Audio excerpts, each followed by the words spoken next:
ready to leave Taos to come up here. The father of a good friend of mine had a serious accident on his farm, and I was needed there to help out. So I was not able to be here last October, I think it was. But when Ron first asked me to come up here and present a talk to you, I asked him at that time if there was a theme, a subject, some topic that I could build the talk around, and then he told me what it was. And then I didn't know whether to laugh or tell him no. If I'd laughed, it would have been because when I was in the rabbinical seminary, this was part of my studies. And why would I have told him no? Well, because I know that these deeply, deeply enigmatic words that we're going to speak about this morning, scholars have been arguing about them for centuries and centuries, and there is no consensus. In the entire Torah, there are but 79,976 words. I don't know who counted them, it wasn't me. And we are going to speak about just 3 of them. Can you all in the back read that okay back there?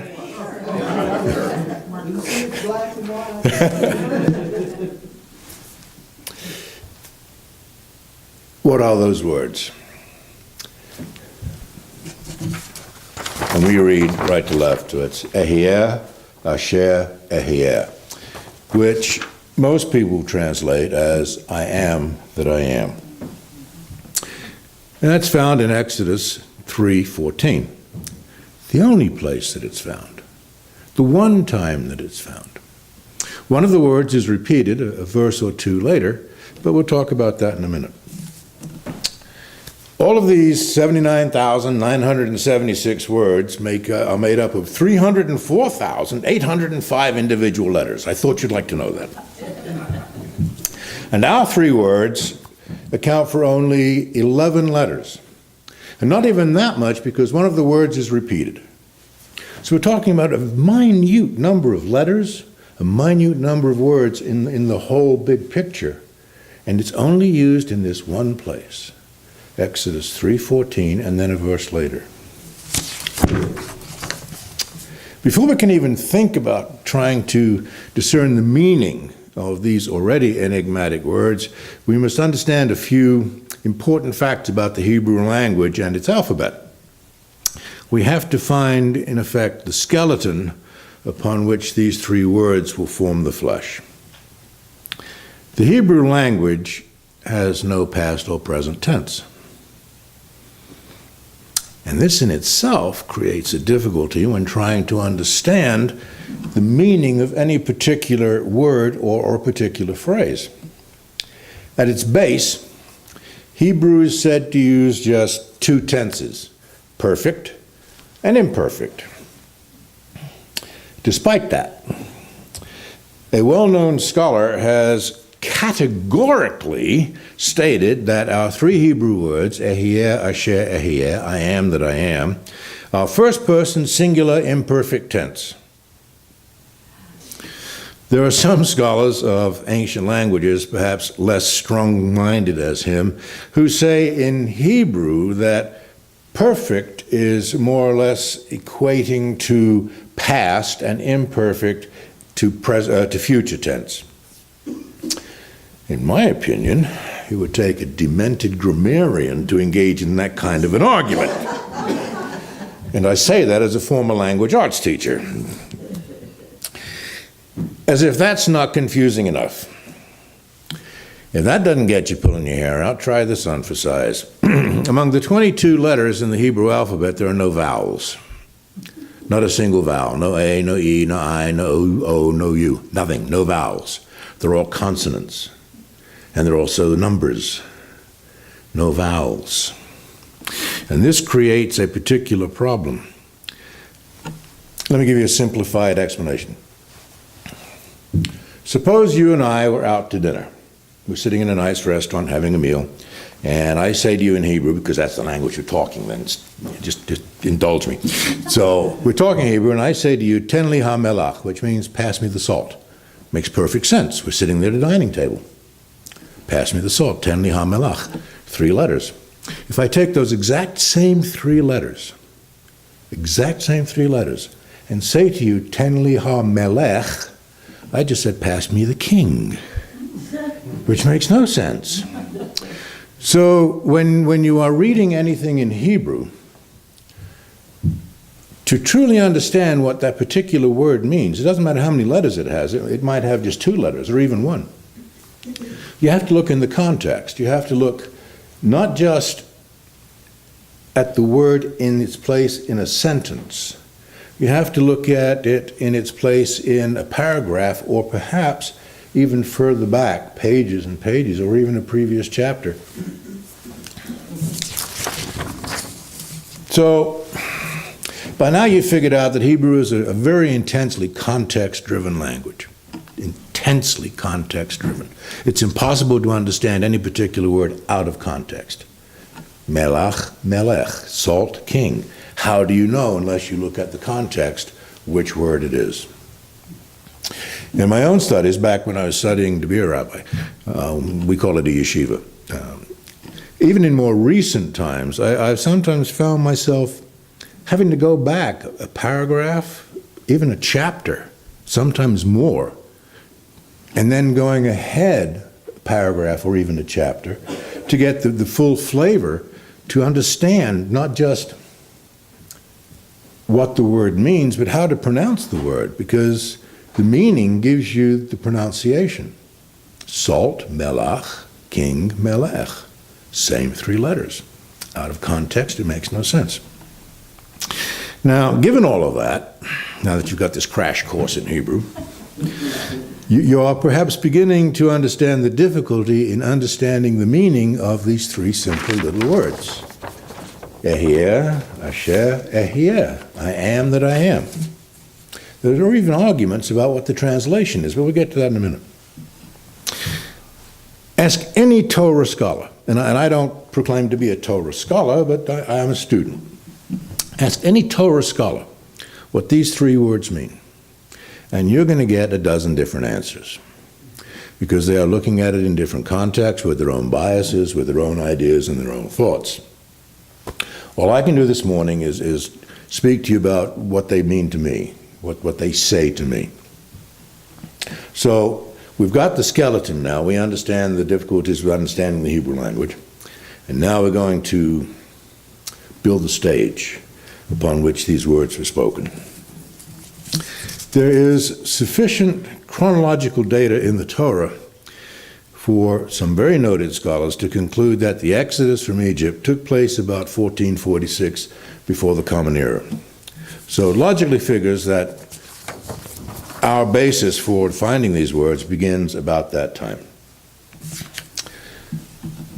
Moses, having killed the overseer in Egypt who was beating an Israelite slave, fled. And he finds himself in the Midian desert, married to a woman named Zipporah, whose father, Ruel, who was also called Jethro, is a shepherd and a pagan priest. And Moses has gone from being a prince of Egypt to being a shepherd in the desert for his father-in-law. There came a day, as we find in Exodus 3:1, when Moses took his father-in-law's flock out into the desert, and he came near the vicinity of Horeb, the mountain of God. And it was in this place that he saw a bush that was on fire, but yet was not consumed. So, being curious, like most of us, he stepped a little closer. What is going on here? Because even back then, that was a little odd. What was even more odd, out of these flames, he heard a voice calling his name. No need, I'm sure, for me to tell you what followed or the whole story of that thing. We all know that story. But the Jews at that time had been in slavery in Egypt for some 450 years, and they had become acculturated, and they knew the names of hundreds of gods and hundreds of other beings. So Moses was curious, and he wanted to know who it was calling his name. And he said, "Who are you? Who are you?" And the voice said, Ehyeh, Asher, Ehyeh. I am that I am. What does that mean? What does that mean? I am that I am is not a name. Who are you? You ask me who I am, I'm no. Who are you? I am that I am is not a name. To me, and I might suggest to you that it is a statement of selfhood, a statement of being. So that's one possible explanation.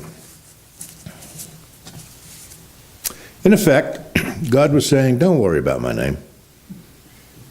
Doesn't matter.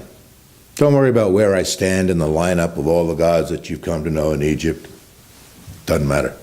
Babylon, Philistia, who cares? Doesn't matter. Has no importance.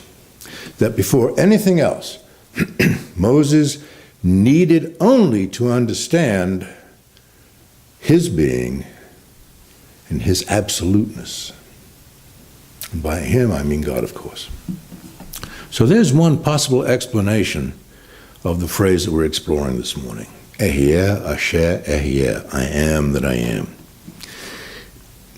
There are some scholars that contend that these three words would be most accurately translated as I will be that which I will be. And then they hedge their bets by stating that the exact meaning cannot be captured in English. Really? Yeah, I'd argue against that scholastic get-out-of-jail-free card, all right? Words in any language have specific meanings.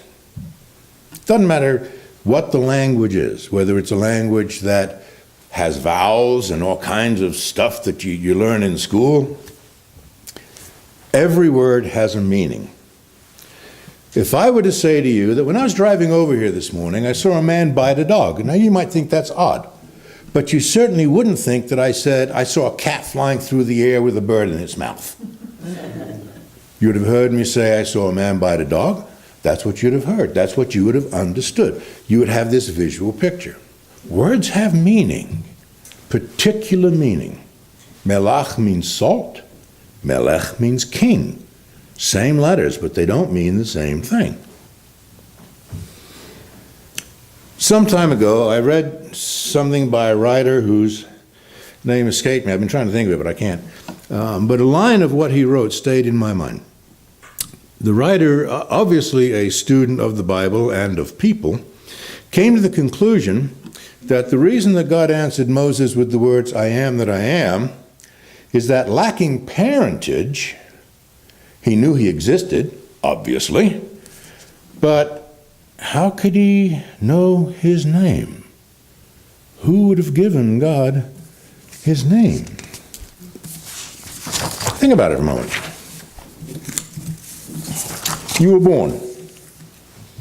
Your parents, for whatever reason, gave you the name you bear today. That's what you're called. That is your name. Who are you? You give me a name. You don't say I am. That is a statement of selfhood, a statement of existence, a statement of being. It's not a name. It's not a name. In his 1894 novel, The Jungle Book, Rudyard Kipling wrote about a baby lost in the jungle who was raised by wolves. Imagine, if you will, you're that boy, and you're found in the jungle, and you're taken to a home where there are people who are caring for you, and they're concerned for you, and they say to you, who are you? What are you going to tell them? Before you could even speak, you were being raised by the wolves. Who are you? I am. Yeah, well, of course you are, but who are you? You know all you need to know. I am. It's a statement of selfhood.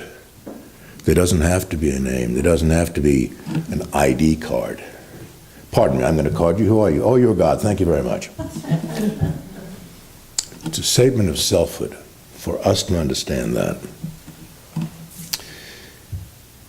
An 18th century Methodist minister, Joseph Benson, He was also an extremely able and talented biblical commentator and scholar. One of the leaders of Methodism when it was being founded.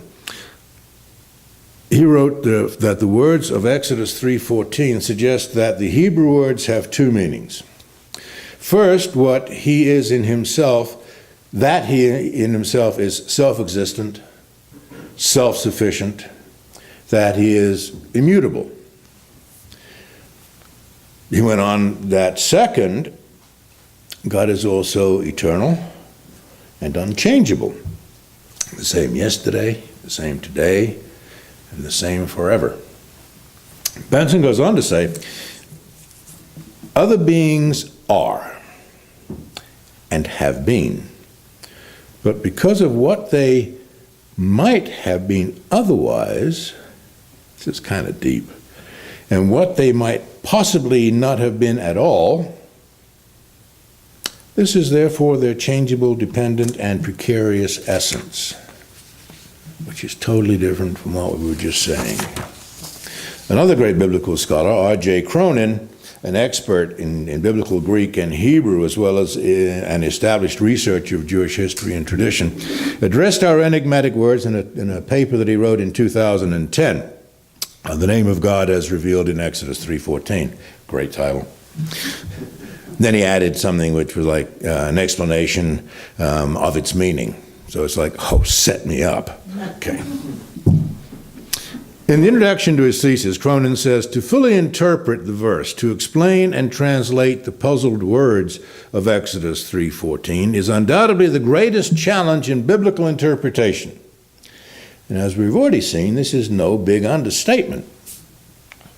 In the body of his text, Cronin writes, if God did commence his responses to Moses with a self-identification that employed his personal name, and Cronin suggests that Ehyeh is a name, but Ehyeh just means I am.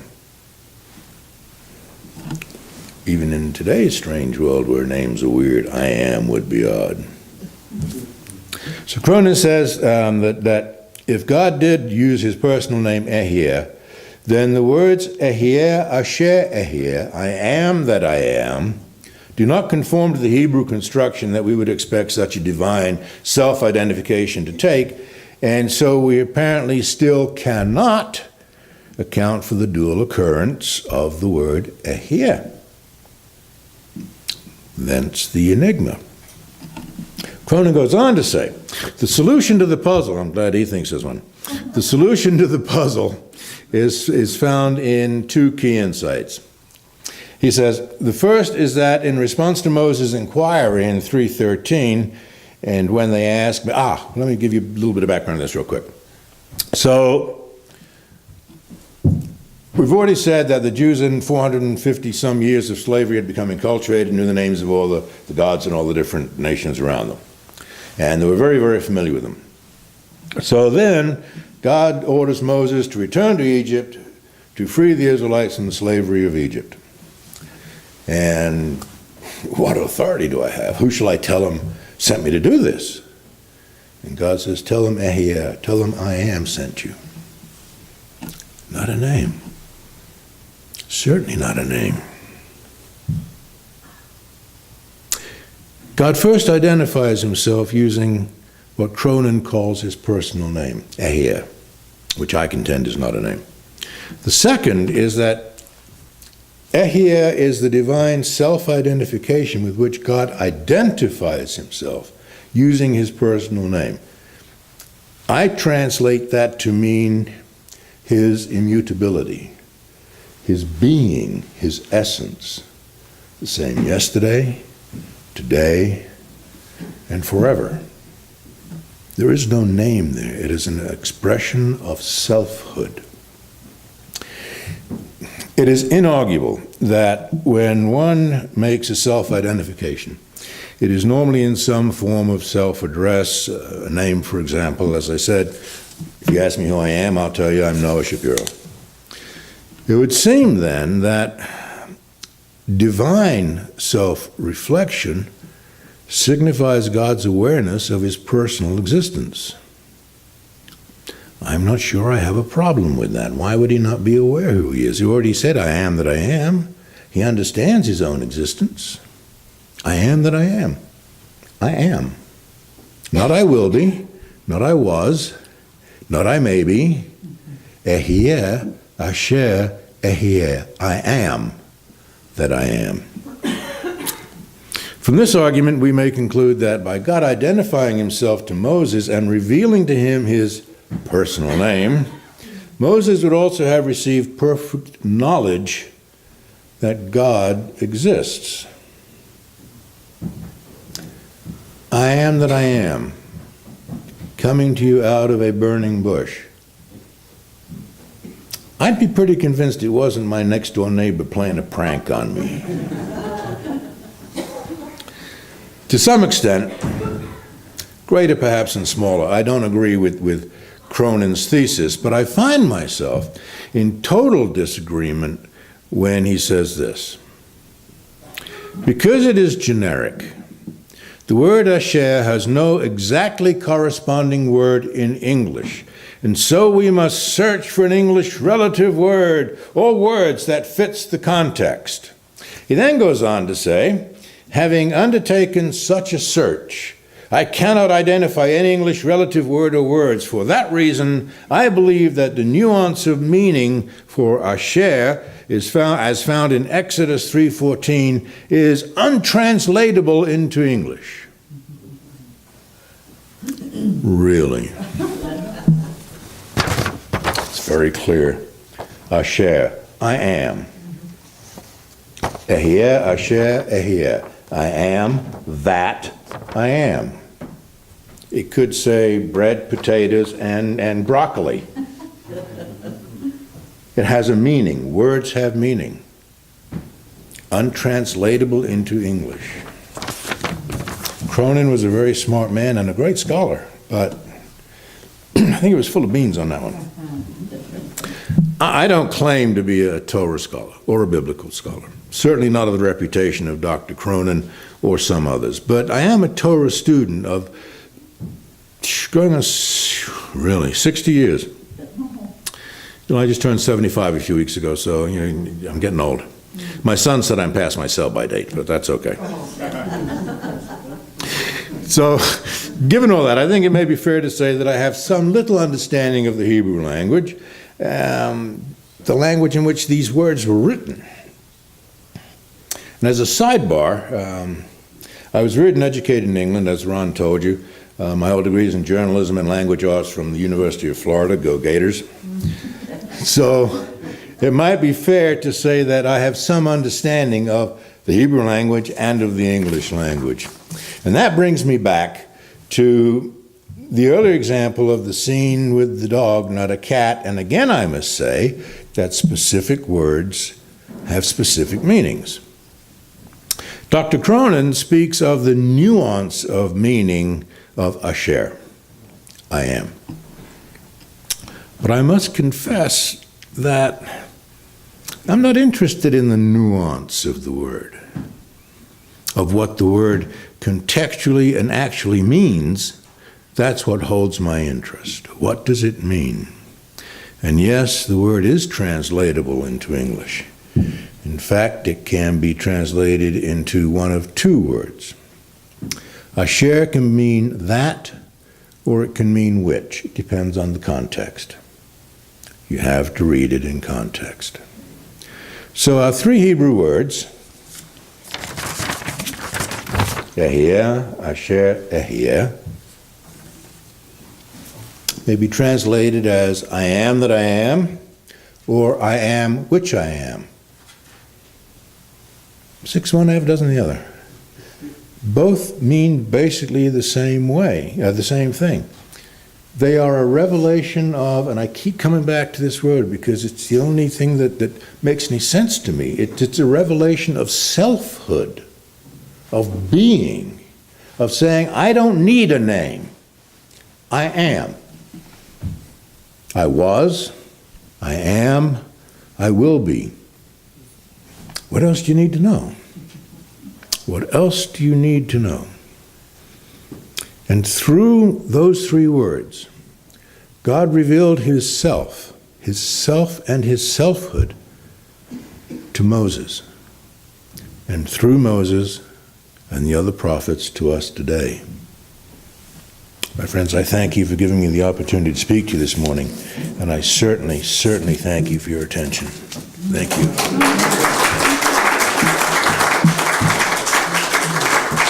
If you have any questions, I'll try to act smart and answer them. Oh, good. Oh, wow, okay. All right. Troublemaker. Yes, ma'am. It's not a question, it was an observation. Moses had been instructed to go and free his kin. Thank you, the Israelites. And he said, who shall I say sent me? Well, when he's going to speak to Pharaoh, he's going to be saying, I am that I am. He's going to say, I am sent. And actually, Moses didn't speak much. Right. His brother Aaron spoke for him most of the time, because Aaron had a stutter or a lisp, depending upon which interpretation you read. I think what God was saying to Moses was, the power of my being is sufficient. You don't need a name that the Egyptians will understand. Right. That's my take. What struck me was that he was asked at